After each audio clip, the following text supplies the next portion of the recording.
بسم الله الحمد لله والصلاة والسلام على رسول الله وعلى آله وصحبه أجمعين أما بعد السلام عليكم ورحمة الله تعالى وبركاته. Welcome back, guys. Hopefully everyone is doing well. Thanks for all the support and the love. Jazakumullah khairan.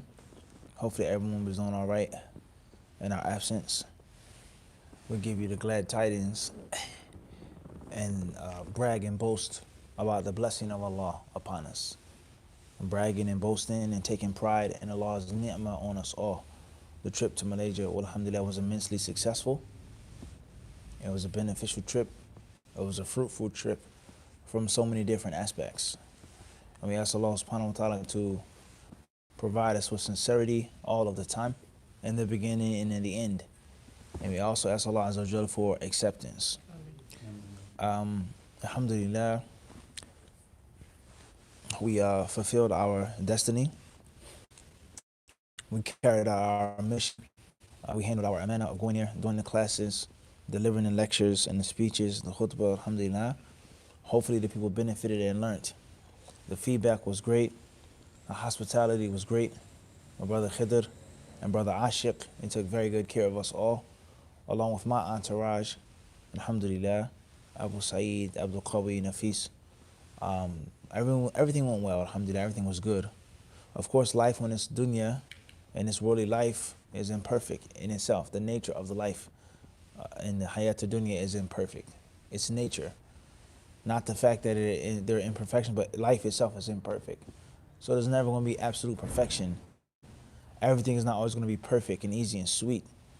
And we know that da'wah, fi sabilillah, da'wah ila Allah, trying to teach the people and educate the people and call the people and just being a Muslim is going to bring certain things, all right? And it's never ever going to be a bed of roses, ever.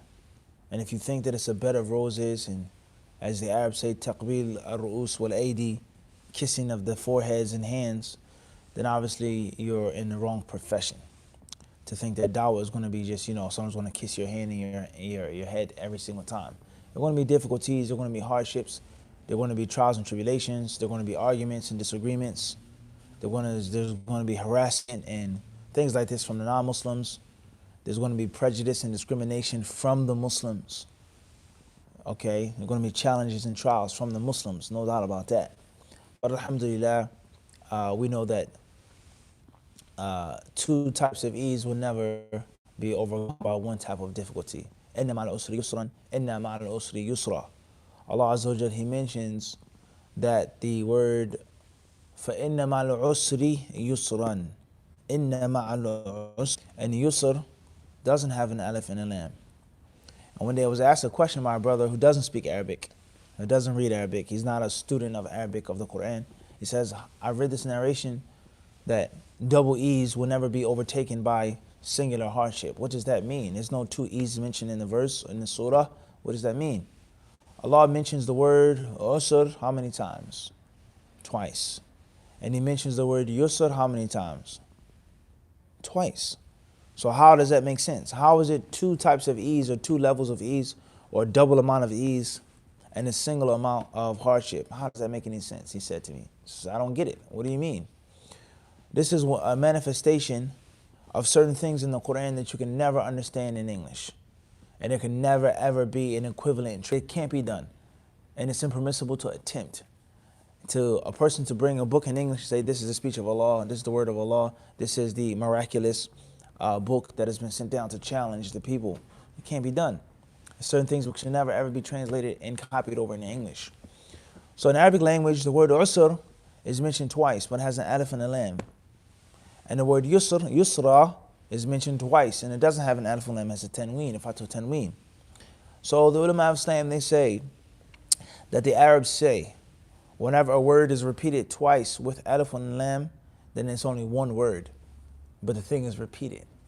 But whenever the noun is mentioned and it's indefinite, it's nakira, fi siyaq al-ithbat, is Allah is affirming something that's an indefinite noun, then it has to mean two things. And it's no longer one thing anymore. Yusran, this yusr and that yusr with one, al-usr, the difficulty. So they say that whenever there's one type of difficulty or one level of difficulty, then there's always going to be at least what? Two types or two levels of ease. So whatever you go through on a trip of sickness, of you being tired, you being fatigued, whatever is going on in the airport, in the airplane, in the country coming back, there's always going to be more ease. Allah's mercy it supersedes and it extends His wrath. So alhamdulillah, the trip was good. The trip was fun. Walillahi alhamd. We saw many things there, and we learned many things there as well. I would personally advise all of the brothers and sisters to be grateful to Allah for what they have. Be grateful to Allah for what you have, of the deen and of the dunya. And also aspire to get more of the deen and be content with what you have of the worldly life. If Allah blesses you with more things, then alhamdulillah, that's a beautiful thing. You're grateful to Allah for that. You're thankful to Allah for what He has given you, that's a blessing. And if Allah gives you just a little or a specific amount, then be content. Be happy and be pleased with that. Because when you travel the world and you go to a different country and you travel for 20-something hours on an airplane, you're in a whole different dunya, pretty much. You see different people. You come across different people. And you realize that your life isn't so tough. It's not so difficult. It's not that bad. And you also may realize that the religious problems that you have in the United States and the UK may not be that bad in comparison to other countries, in comparison to other people with regards to their aqidah, with regards to their practice and their ibadah and their fiqh, and the problems that they may suffer from. All right, what's going on and what's happening to the Muslims right now in China? All right, ethnic cleansing and concentration camps and all types of stuff that they're doing to the Muslims as we speak in China. When we were in Malaysia, forget the Muslims in Malaysia. No, we saw Muslims from China in Malaysia in the museum. What did they look like? How were they behaving? What was their status? What are they going through? What knowledge? And the list goes on. You be grateful for what you have, all right? And being in the United States of America, in Philadelphia or New York or Patterson, New Jersey or Newark, wherever you are, and just have the correct aqidah of al-Islam, the aqidah of al-Sunnah wal-Jama'ah, among all of this kufr and shirk and churches and crosses and crucifixes and atheism and agnostics, it's a blessing from Allah subhanahu wa ta'ala. And you may go to a country and you may encounter certain Muslims who may not have that correct aqidah. They may not have been blessed with it. They may not have been giving it to them like Allah gave it to you. And they're in a Muslim country, in a Muslim land, and all of their parents and grandparents are Muslim. But they may be astray in certain aspects. So you're grateful to Allah for that.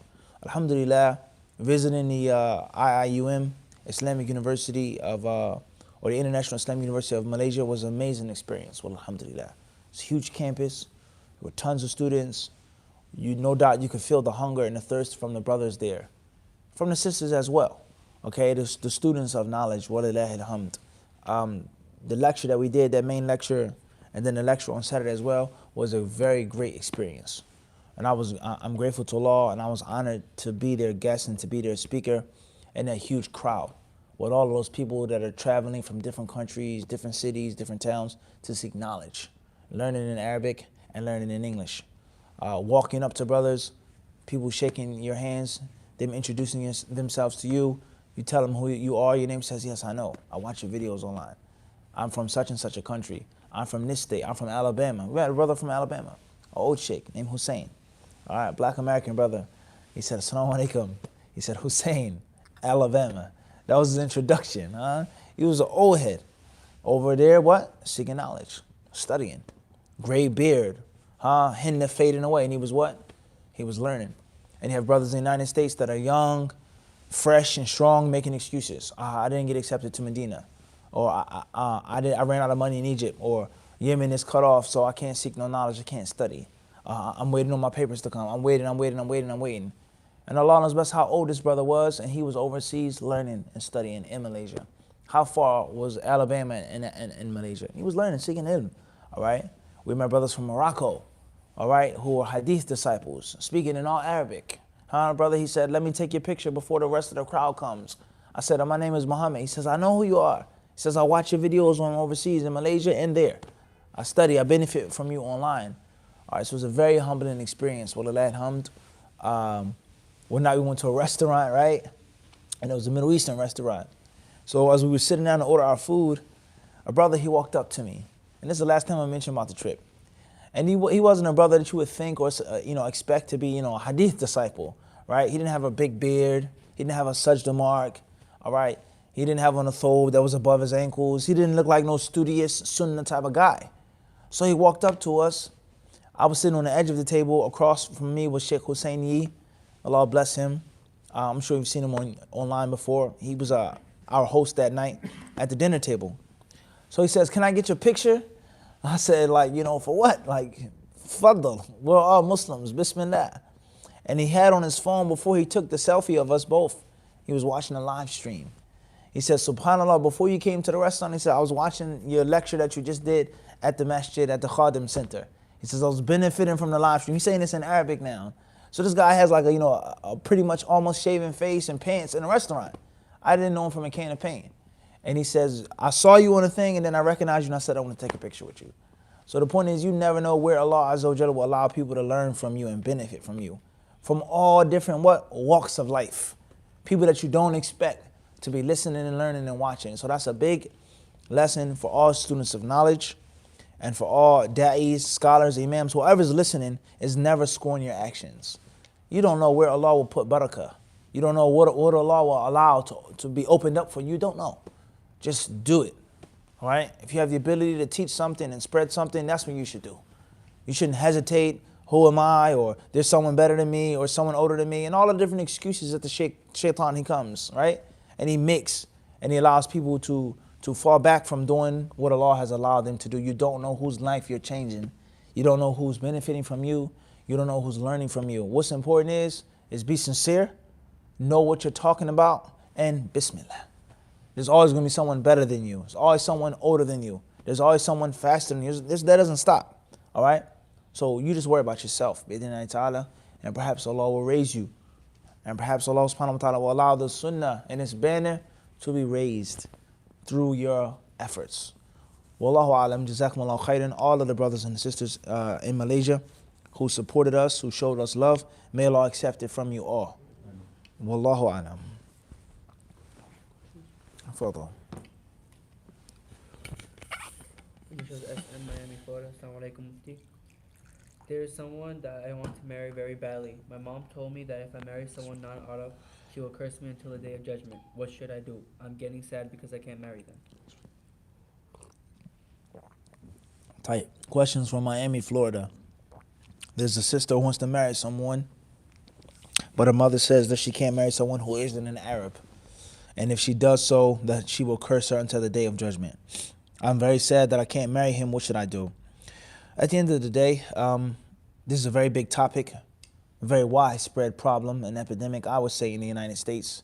I'm sure in Canada, I'm sure in the UK, it's even in France. I read an article before about the discrimination of people from Algeria and Morocco with regards to other people, specifically black French people living there.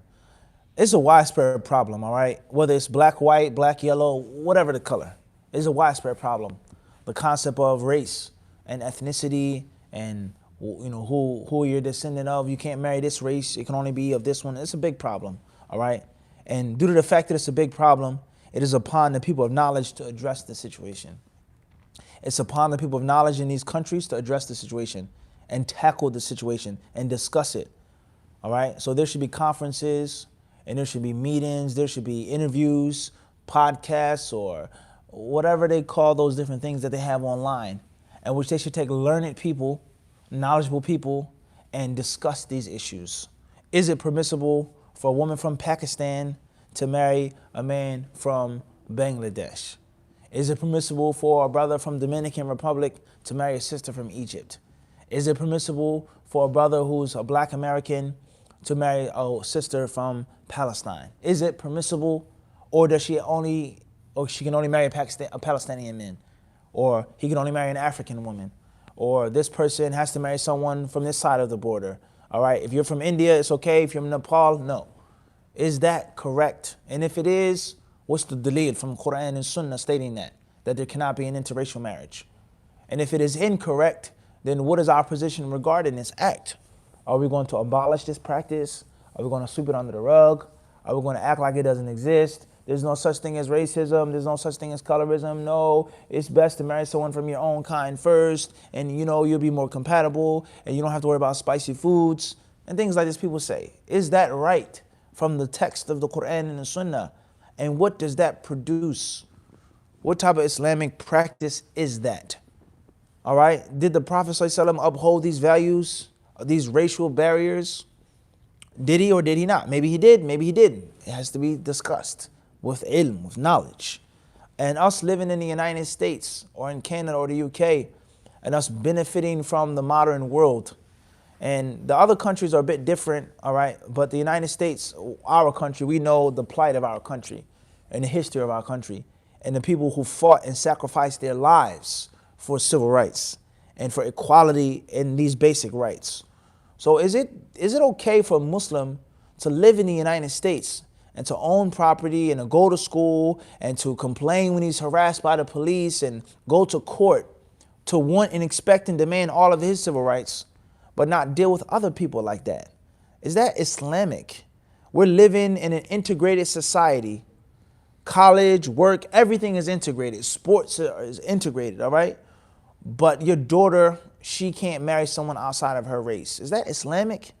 Is that common sense? Is that the rationale of a Muslim to take one thing and to abandon this, to pick and choose what he or she wants? All right? So we have to be mindful of this. We have to be very careful of the American society, the American culture, and the things that Allah tests us with. All right? So if we're going to just keep living this lifestyle of picking and choosing, we're going to keep finding ourselves in these problems, whether it's halal or not. All right? Is it best for a girl to marry someone of her own culture or race? She's Arab, only marry an Arab guy. Does that mean that you're automatically going to get along with someone just because of his ethnicity and his ancestry? What does that even mean, Arab? The people from Saudi Arabia and Kuwait, they say the people from Palestine aren't Arabs. They say the Egyptians aren't Arabs. They say Moroccans are fake Arabs. They're not real Arabs. What does that mean? All right? Someone who's Arab. What does that mean? How many young children in the United States and California come from Palestinian blood and they don't speak no Arabic? They can't speak a lick of Arabic. Or they speak broken Arabic. They can't understand the Quran. Huh? A Yemeni guy who doesn't know the Fatiha. Well, so what does that mean? All right? And what is the reason behind you telling your daughter she can't marry a man who is an Arab? Why? Because it won't be no compatibility? You won't get along with him? He'll divorce you? Or because of racism and colorism and all people are beneath and below the feet of the Arabs? And Arabs are the supreme Nazi race, the Aryan blood. Our tongues are proving something in our hearts now. What is wrong with marrying someone who is an Arab? He's Muslim, he's religious, he's pious, he has good character, he has a job, he's handsome, and most importantly, your daughter's in love with him. What's the problem? What's the issue? Is it guaranteed that they're going to go through problems just because of the way they look? What person thinks like this? All right? So we have to be very careful of this concept, and I think that conferences need to be done just on the topic of interracial marriages, because I've dealt with it so many different times before. At the end of the day, the correct view and the strongest opinion from the ulama of Islam, as As-Sanani rahimahullah has explained in Subul al-Salam, and Ash-Shawkani and others, is that there are only two conditions of compatibility. And those two conditions are ad-deenu wal-khuluq. It's good religion and good character. Everything else is secondary. If you find someone who's from your block or your project building or your apartment building or your strip or your town or your island or your village, because they're different, people live in different places now, all right? All right, whatever the jahiliyyah is. If you find someone that's similar to you and they have good character and good religion, alhamdulillah, maybe that's best to stay within your culture. That way you don't have arguments about spicy food, or you don't have arguments about wearing shoes in the house, or you don't have arguments about your parents just, coming in and busting through the door. And that's not what the Prophet ﷺ did. As one of our brothers said, he didn't just come and intrude on Ali and Fatima every single day. That's not what we said. That's not what we mentioned. That's not what people do today. All right? In which they just feel like they can just walk inside your bedroom. You're our son or our daughter. La, la, la, la, la. That's un-Islamic. It's un-Islamic. Everyone understand this? At the end of the day, perhaps one can make that argument. But, as I said, life is imperfect. I didn't find the Palestinian brother or the Egyptian brother that has good character and good deen, but I found the guy from Jamaica. Or I found the guy from Bangladesh. I didn't. It wasn't decreed for me to find someone from my likedness of deen and khuluq. So can I marry him or not, Abby? That's the bottom line. And if I did find someone who was Arab, who was this, who was Yemeni, I want to marry the Bangladeshi brother. I want to marry the Jamaican brother. I don't want to marry this one and that one. Is there a problem preventing that in the Quran and Sunnah? All right, so at the end of the day, that's the only thing which is important is deen and khuluq. And if the brother has good deen and good khuluq, and he has the basics to provide for you and to take care of you, then your mother's dua will be improper. Your mother's supplication is not right. And anyone can claim to say they want to pray against you, but it doesn't mean it's reaching Allah. Doesn't mean that, all right? And many people, they use dua, as it states in certain narrations, it's the weapon of the believer. The believer, not of the fasiq Muslim, not of the sinful, jahili, cultural Muslim. It's a weapon for the pious, righteous believer. So for argument's sake, if you ask your mother, Ummi, do you pray Fajr? Do you wear makeup and high heel shoes, or do you wear the proper hijab? So your dua that you're making against me isn't even going to Allah. And where's the religion and the rest of the aspects of the deen? And the rest of the aspects of your daily life? So many parents, they play with dua. And they think that the dua is just an on and off button, just a clasp they can unlock and it goes immediately. It doesn't work like that. You don't know what dua Allah is going to accept. The Prophet said he made dua, and there were times in which Allah what? Didn't accept it. And he said that when I have decided an issue, that's it. There's no changing of my decree. So don't think that you just have the ability to just, guarantee that your dua will reach Allah and Allah will accept it. Be careful of what you say, let alone hypocrisy. Oftentimes parents, they want to become super righteous and pious when it comes to their rights. But the rights of their children or the deen or other examples and other issues, you find them the furthest from the deen, the furthest from the religion, all right? So we have to be careful. We have to take it slow. We have to slow down. When it's snowing and ice on the road outside, you do what? You got to slow down. You can't drive so fast because you will crash and you will hurt yourself or hurt someone else by making statements like this. Try to talk to your daughter. Try to understand with your daughter. Try to talk to your mother. Try not to break up the family. But at the end of the day, things must change. We're not living overseas in a third world country. We're not living in a village in which everyone has the same race. This is the United States of America. Things are different. Would you like your daughter to marry this guy who isn't an Arab, or for her to make zina, or for her to be miserable, or for her to take pills and to drink, and for her to become anorexic and all of these other problems because someone is depressed and sad? What do you want from your children? So this is a very, very serious issue, and that's my advice on the situation. Wallahu alam. This was OS, Columbia, Missouri. May Allah bless you, Sheikh. Would you consider doing a detailed lecture or video on al-bara wal-wala? At times I get confused with how it applies with the Muslims, with non-Muslims in general, and non-Muslim family. Alaikum assalam wa rahmatullahi wa barakatuh. Wa fikum barakallah. Inshallah ta'ala, we'll do some lectures on al-bara wal-wala, another very dangerous issue and very serious issue. And it poses a big threat to our deen today. And this is perhaps, in our humble opinion, is one of the forefronts that the non-Muslims are working their hardest at, is to break down and destroy the gate, the walled city, of wala wal bara. We're friends, you hear it sometimes, or sometimes you hear Abrahamic faiths, Jew, Christian, Muslim, similar, we're not polytheists. Or other times you hear the concept of nationalism. We all live in one state, one country, regardless of religion, neighbors, we work. The khilafah is old and outdated. There's no longer Islamic khilafah anymore. 2019, al-imanu fil qalb. The list goes on of statements you hear, which are all manifestations of lack of or weak wala and bara. All right, living with non-Muslims, making hijrah under the protection of non-Muslims, and the list goes on and on and on and on and on. La hawla wa la quwwata illa billah, hasbunallah wa ni'mal wakeel. May Allah help us all. Ameen. Initials J.A. Denver, Colorado. Assalamu alaikum mufti. From Little Wal Marjan, Kitab al-Tahara, it says, Hadith of Abu Hurairah, the Messenger sallallahu alayhi wa sallam said, Allah does not accept the prayer of anyone that passes wind until wudu is done. Tayyib. May Allah bless you. Please explain how we can help with that hadith, inshallah, the exact question. Bismillah, maybe got cut off. Initials F. Ali, London, UK. Can one drink with the left hand while driving? Can one drink with the left hand while driving? Can I just add into the question? Further. So like when you're operating heavy machine, such as You need the train, right hand. Can you drink? And you Clear. need the coffee to drink, I've been thinking about that too. Clear. With regards to driving, with regards to operating heavy machinery, can you drink with the left hand?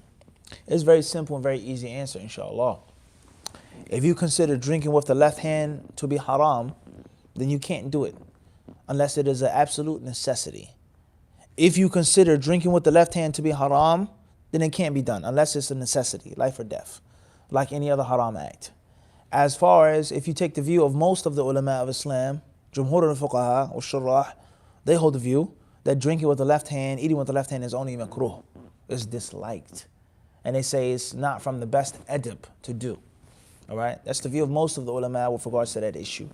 Is that eating and drinking with the left hand is not haram, but it's only something which is disliked. Me personally, I would advise you not to do it. And I personally feel it's haram to eat with the left hand and to drink with the left hand because it's an imitation of shaitan. And we're prohibited from imitating the fusaq.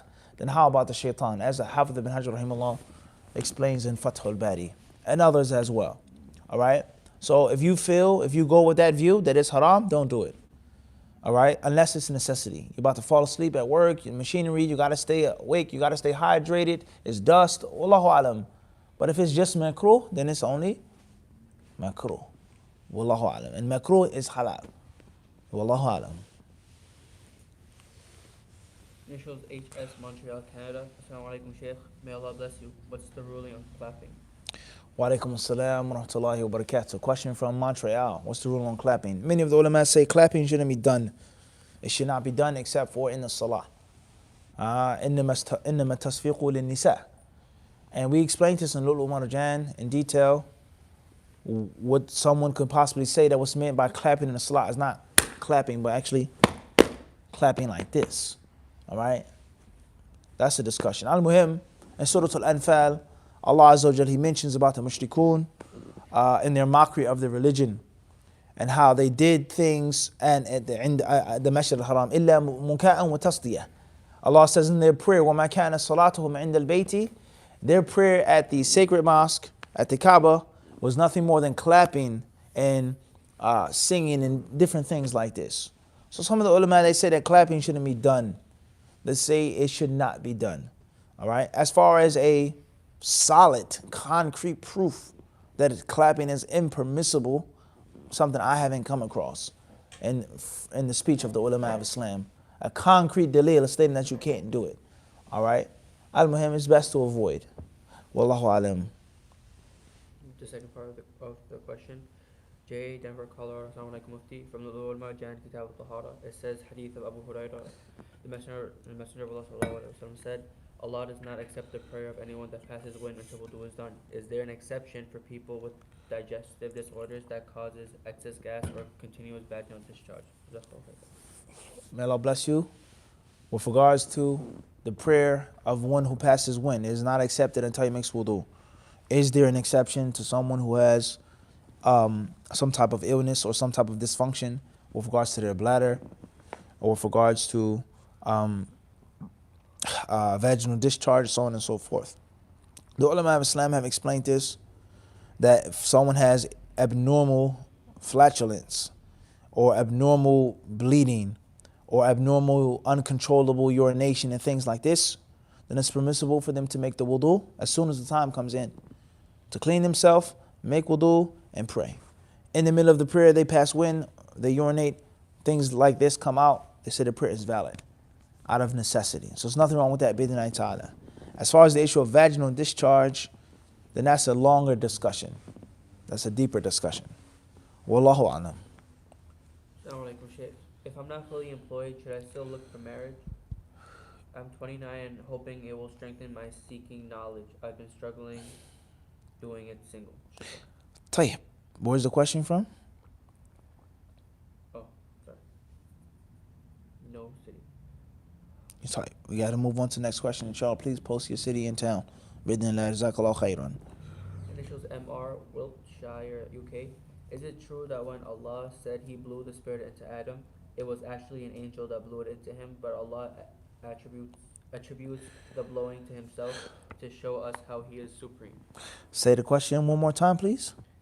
Is it true that when Allah said He blew the spirit into Adam, it was actually an angel that blew it into him, but Allah attributes the blowing to Himself to show us how He is supreme? And the question is from where?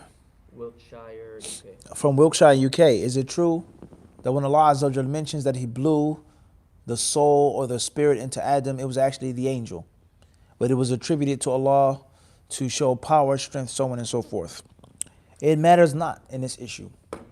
And that's because there are different levels and styles of Allah attributing something to Himself, such as that ayah from His ruh, Allah's ruh, like the Christians say.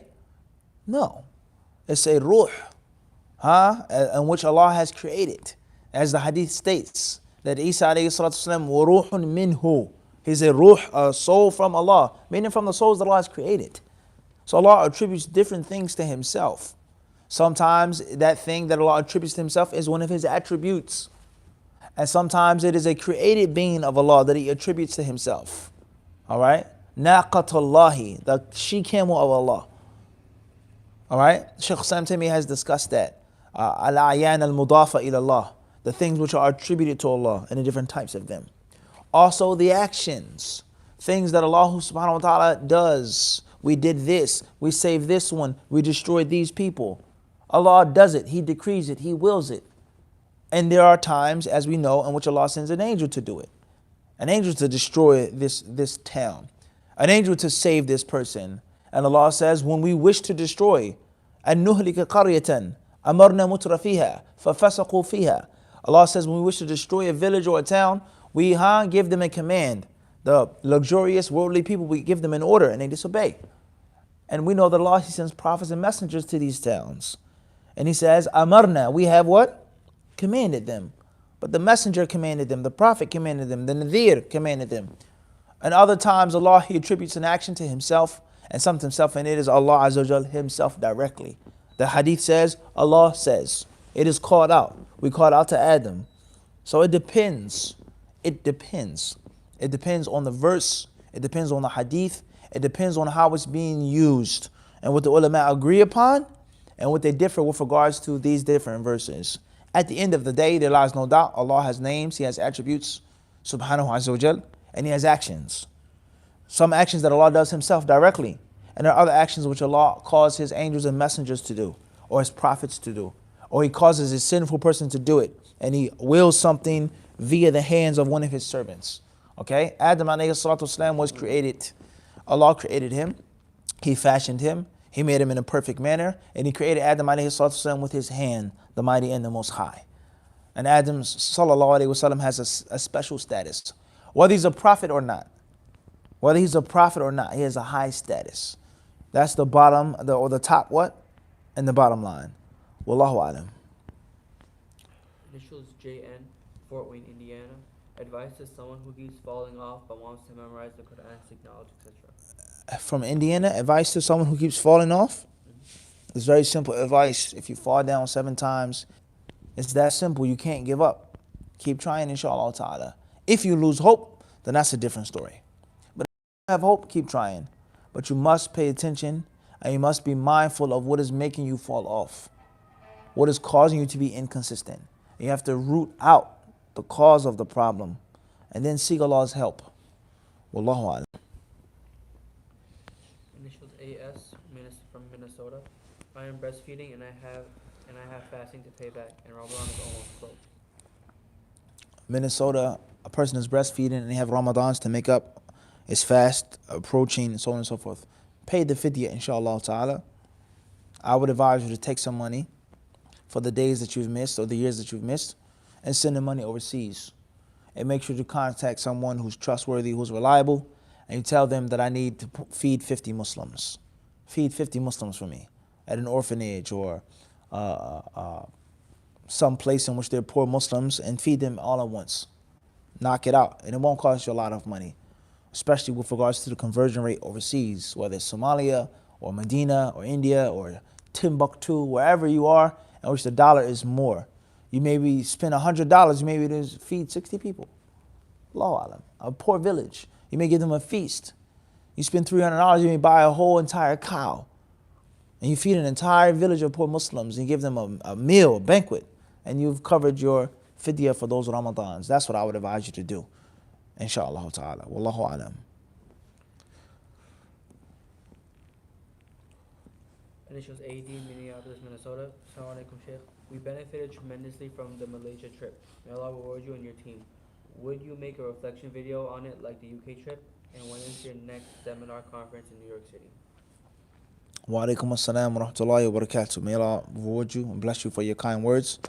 I'm very glad to hear that you benefited and you learned from the trip. As far as a reflection video, perhaps we will. But we gave you a little bit tonight. We gave you a good chunk of the summary of it tonight. So hopefully that's sufficient. Inshallah ta'ala. As far as the next seminar or conference in New York City, I don't know. Allahu alam. I honestly don't know. Maybe it'll be in Philadelphia. Maybe it'll be in New York City. I'm not sure yet. A few things we need to take care of. We need to tighten some screws.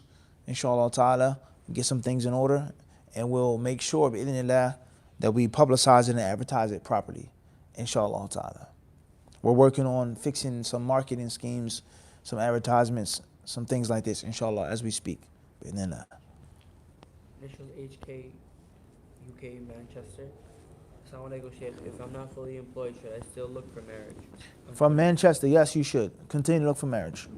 You never know what Allah might bless you with. It may take you time to find the right spouse. It may take you a while to get to know her. It may take you some time for the family to accept you. Maybe you getting an engagement or finding a sister that may force you to get a job and to work, because now you got your eyes on the prize. You wake up, you go to sleep, you keep envisioning the sister. She's beautiful. I want to be with her. I want to marry her. So now you gotta what? Gotta work. You gotta bust your hump, as we say, your camel hump. You gotta bust it. You understand? You gotta work. You gotta find a job. You gotta do something. And only Allah knows the resilience of the human being at times of desperation. Human is a very resilient creature. You'll find a way if you really, really, really, really want it. One way or what? Or another. So maybe that's a good thing, an incentive for you to bust your hump. Wallahu alam. May Allah give you success in busting your hump.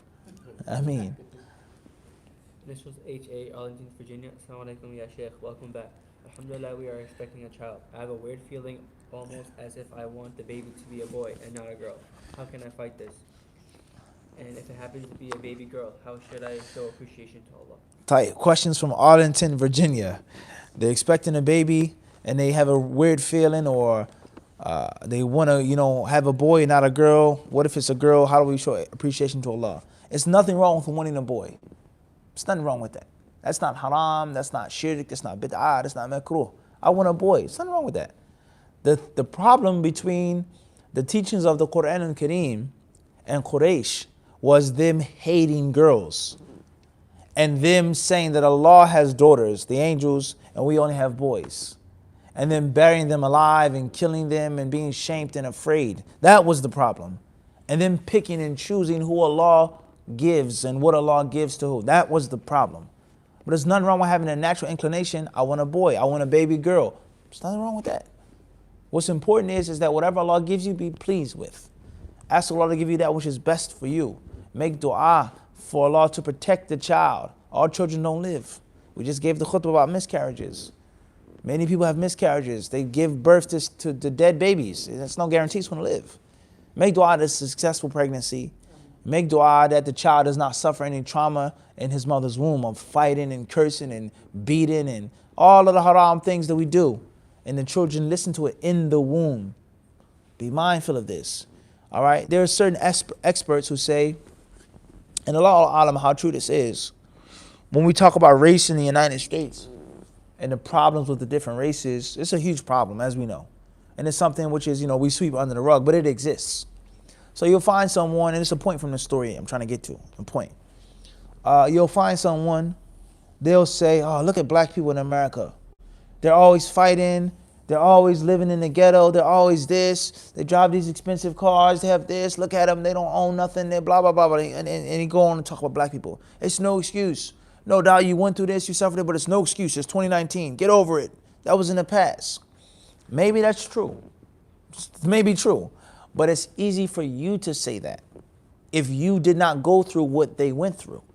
And when we talk about other races, or we talk about Pakistani people, why are Pakistani people like this? Why they always want to practice this bid'ah? Why they never want to do this? Why they don't wear hijab? Why? Why they always want to be a doctor and they have to own this? And why they want to control everything? And dawah, it's the reality. It's no sugar now. Why are the Pakistani people so egotistic? And blah, blah, blah, blah, blah. That may be easy for me to say because I'm not what? I'm not Pakistani. So I may not know some of the struggles or some of the background or some of the things that Pakistani people went through and go through in their culture. So when people talk about black people in the United States, it's easy for you to say, but it's not that simple. And that's because you're talking about a generation upon another generation, a third and a fourth and a fifth and a sixth of trauma. And the trauma becomes hereditary, in which experts have mentioned that when there's certain African slaves that were brought to the United States, a lot of psychological attack or warfare was played on these people. And some people, they say that they specifically targeted women who were pregnant and certain people who refused to submit to the inhumane, harsh treatment inside of the slavery, which is already a problem. But for argument's sake, people have slaves and people have slaves for years. But the brutality in this type of slavery was unprecedented to many people. So they said that they would take women who were pregnant and they would take the wives of these warriors, these captured warriors who refused to just be obedient slaves, and they would torture the women and tie them up. And they said they would cut their stomachs open. They would cut open the stomachs of the pregnant women, take out the baby, cut the cord, and continue to torture the mother.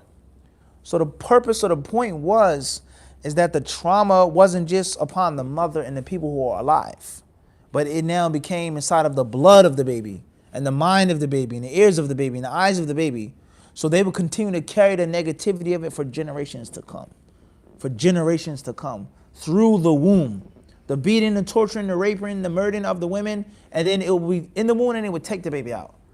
So you have a generation of people who are messed up, and then they do what?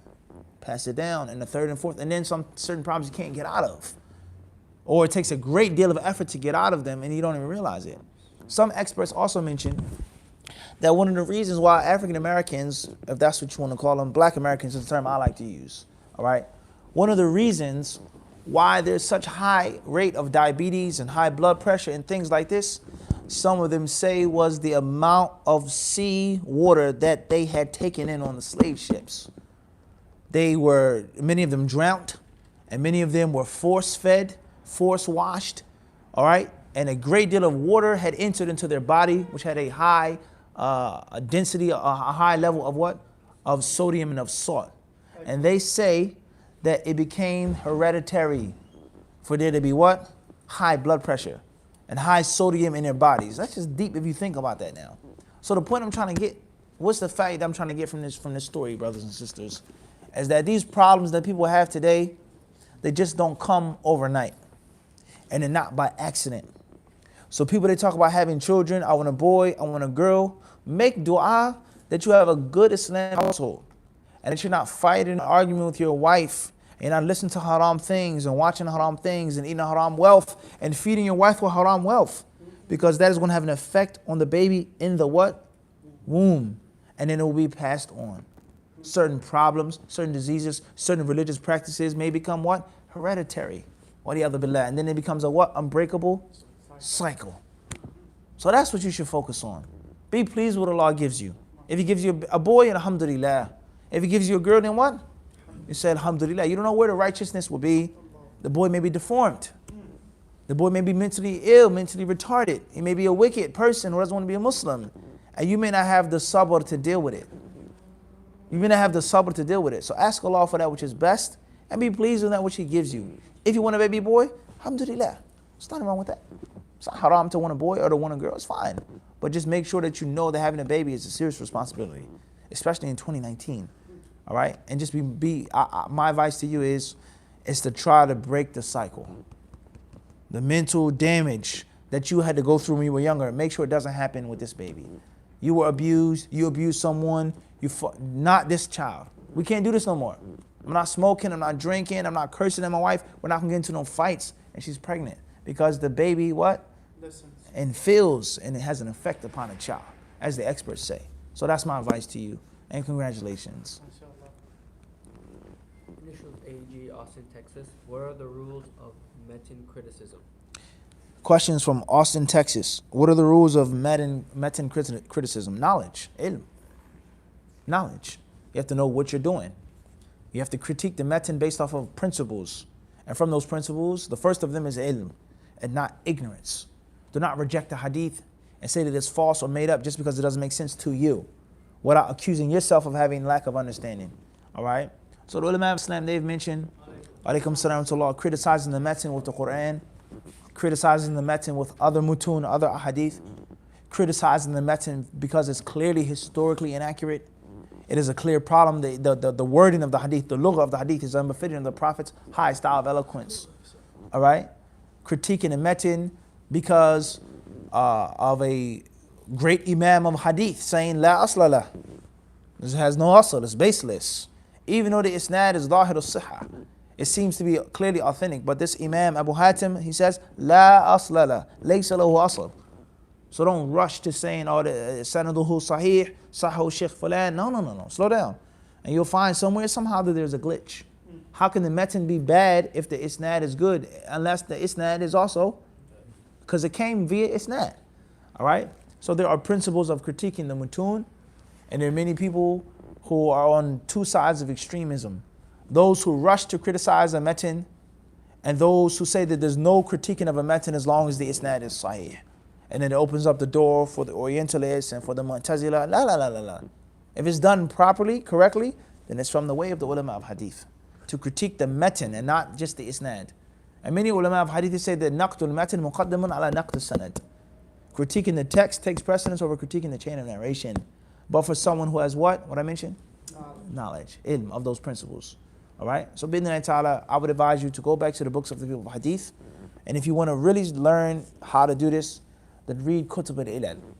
Ilal ibn Abi Hatim, Al-Ilal wa Ma'rifat al-Rijal of Imam Ahmed, Ilal al-Tirmidhi al-Kabir, Al-Ilal al-Saghir, and the end of the Jami', Ilal al-Dar al-Qutni, and many other books, but specifically those books that I mentioned. Ibn Abi Hatim's book, the book of Imam Ahmed, rahimahullah, Tarikh al-Kabir of Imam al-Bukhari, Ilal al-Tirmidhi. Read those books, and you'll see how they dealt with mutun, and how they critiqued mutun. All right? All right, that's what I would advise you with. Read the su'alat, in which they asked Imam Ahmed or Ali ibn al-Madini, and they asked Dar al-Qutni. All right, they asked them about these different ahadith, the Tarikh of Ibn Ma'in. Read these books. Read them carefully, along with having a good deal of knowledge of the rest of the religion. Fiqh, Aqidah, Tawheed, Lugha, all of those things. Read the introduction of Ibn al-Jawzi's Mawdu'at. It's extremely important. All right? And there are many, many other books to